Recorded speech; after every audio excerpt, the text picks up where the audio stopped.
Hi guys, welcome back to Quora channel. Today in this video, I'll show you how to add country in Quora apps on iPhone. But as always, before you continue this video, I hope you like, comment and subscribe to support this channel, and don't forget to hit the notifications bell. So without any further ado, let's get started. Well, firstly, you have to open your Quora apps first, and then in this home page in Quora, you just have to tap on your account at the top left here. I'm gonna open mine right now. And at the bottom, you will see settings, which is the gear icon. Just go ahead now.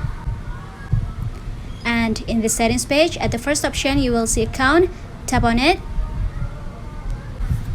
After that, you will see the country of residence section. Just tap on select country. Now you will see the column, just tap on it. There are so many options, but here I'm gonna type Indonesia as my country now. Tap on Indonesia.